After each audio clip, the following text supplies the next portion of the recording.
Bem, meus amigos e minhas amigas, no dia de hoje eu trago em vídeo as informações do que está acontecendo lá nos Estados Unidos sobre Felipe Martins, aquele homem que está em prisão domiciliar aqui no Brasil, e as averiguações com aquela acusação de que ele teria ido aos Estados Unidos, e com certeza houve uma fraude. Mas lá está sendo tomada a providência, já que aqui isto não acontece. Muitas autoridades estão temerosas com isso. Também um processo que dizem que está ocorrendo em relação ao ministro do Supremo Alexandre de Moraes. A Rede Globo está revoltada porque lá nos Estados Unidos eles disseram que está em segredo de justiça. Fatos que aqui aconteceram em muitas situações. Mas só aqui que pode? Lá nos Estados Unidos a justiça também age desta forma. Temos também aquele recurso impetrado pela AGU diante daquela condenação pela justiça de R$ 15.000 ao casal Lula e Janja por ter falado sobre o desaparecimento dos móveis que não houve no Planalto na época da transição. E Michele e Bolsonaro ganharam a ação, mas a AGU está sendo rápida, está recorrendo e diz que não houve maldade nisso aí e não vê razão para essa multa. Mas nós temos aí a reportagem em vídeo. Mas também nós trazemos essa reportagem, primeiramente, do Felipe Martins, do que está acontecendo nos Estados Unidos e a preocupação de autoridades aqui no Brasil. A Justiça americana autorizou o prosseguimento do processo movido por Felipe Martins nos Estados Unidos por um registro migratório falso. Jorge Serrão, o deputado que pediu licença, o deputado parlamentar daqui de São Paulo, pelo PL daqui de São Paulo, Eduardo Bolsonaro, acabou de tuitar aqui há pouco, referente a esse caso, fez ali também um histórico a respeito dessa acusação ao Felipe Martins. Vale mencionar ainda que um dos documentos ali que gerou, né, essa acusação ao Felipe Martins estava com a grafia incorreta do nome. O nome do Felipe é Felipe, com I, e estava escrito Felipe, com E, portanto. Tudo errado. A prisão dele ocorreu baseada nessa mentira. Não vamos chamar de fake news, não. É mentira mesmo. O cara não viajou e foi preso porque se alegou que ele viajou. E aí, estranhamente, de maneira esquisitíssima, como ninguém consegue compreender, foi forjado um documento falso nos Estados Unidos para indicar que ele entrou lá quando realmente não entrou. Vamos ver para quem que vai sobrar essa bronca. Quem nos Estados Unidos fez esse tipo de manipulação? E a quem interessou fazer isso? E por que essa malandragem aí acabou prejudicando Felipe Martins e causando todo o problema que ele teve judicial aqui, determinado pelo Supremo Tribunal Federal. A grande questão dessa história toda é: como reparar esse equívoco? O equívoco é irreparável. Esse cara ficou na cadeia, numa cela escura durante algumas noites, apagava-se a luz e fazia a tortura psicológica onde ele ficou preso. Quem vai compensá-lo por isso? Isso não tem preço. Mas trazemos também a estranheza da Rede Globo, Globo News, dizendo que acha muito estranho o sigilo de um processo tão rotineiro aqui no Brasil. Mas o engraçado é que aqui no Brasil eles não se manifestam dessa forma, porque a maioria desses processos são de pessoas da direita e eles seguem a ideologia da sua emissora. Por isso essa tamanha estranheza. A nova juíza permitiu que o processo fosse mantido, mesmo citando o fato de que a denúncia mostrava falhas e a falta de documentação. Mas a audiência e a transcrição foram colocadas sob sigilo por tempo indeterminado. Que estranho, né, Josias? Quer dizer, não sei se é estranho. Essa articulação ali, mostrando, quer dizer, eles estão relacionando uma coisa a outra mesmo, é isso?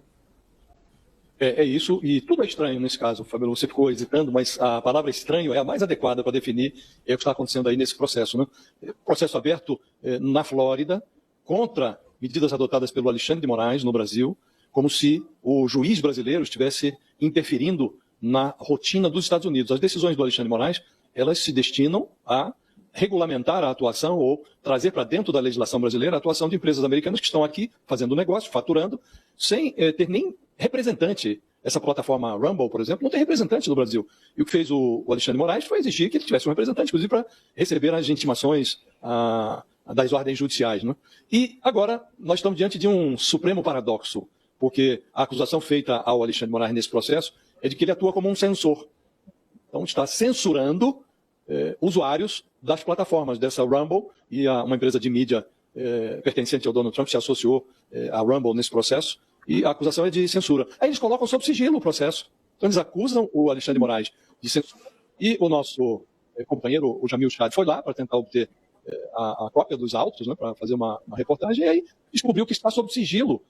Então é muito paradoxal isso, né? Acusam o Alexandre de Moraes de censura, e, a meu juízo, até o Alexandre de Moraes já deveria ter levado à vitrine as suas decisões, que ficam permitindo que o Alan dos Santos, por exemplo, que foi sancionado pelo Alexandre de Moraes, tudo isso aqui gira em torno de medidas de decisões do Alexandre de Moraes relacionadas ao Alan dos Santos. Pediu para retirar perfis do Alan dos Santos, desse Rumble e de outras plataformas, não foi obedecido e adotou providências judiciais. Né? Então, o Alexandre de Moraes devia já ter divulgado as suas decisões, o que motivou essas decisões, mas aqui estamos diante de um paradoxo. Acusam a justiça brasileira de censura e lá impõe sigilo ao processo. Por quê? Então parece de fato um grande paradoxo e, como disse Fabíola no início, é tudo muito esquisito, né? E parece muito articulado, porque agora o Congresso dos Estados Unidos está se equipando para aprovar, e parece que vai ser aprovado, porque o Trump é majoritário, embora a maioria seja pequena, ele tem maioria no legislativo americano, e tudo indica que vão aprovar aquela proposta que já passou por um comitê lá que se equipara à Comissão de Constituição e Justiça da Câmara, aqui no Brasil. Tudo indica que a Câmara e o Senado dos Estados Unidos vão aprovar aquela proposta que proíbe o Alexandre de Moraes, sem fazer menção ao nome dele, de entrar nos Estados Unidos. Né? Então, aparentemente, há uma grande coordenação e é tudo muito esquisito. Também nós trouxemos a notícia daquele recurso impetrado pela Advocacia Geral da União, a AGU, em favor do casal que foi condenado a indenizar em 15 mil, Lula e Janja, por terem falado, denegrido a imagem de Jair Bolsonaro e da sua esposa Michele durante a transição de governo, dizendo que haviam sumido aqueles móveis do Palácio. Embora a AGU, seu recurso, diga que não houve maldade, mas todos nós sabemos que inclusive a Rede Globo foi convidada a fazer uma reportagem demonstrando que haviam sumido aqueles móveis, mas a real razão era para adquirir aqueles móveis caríssimos e sem licitação, tudo novo para o governo novo. Aí está a reportagem. Aonde estão os móveis? Se os móveis que estavam aqui eram de propriedade da família e foram levados, mas quando eles chegaram aqui, possivelmente tinha móveis aqui. Eu preciso saber onde estão e preciso saber que estado que estão também, né?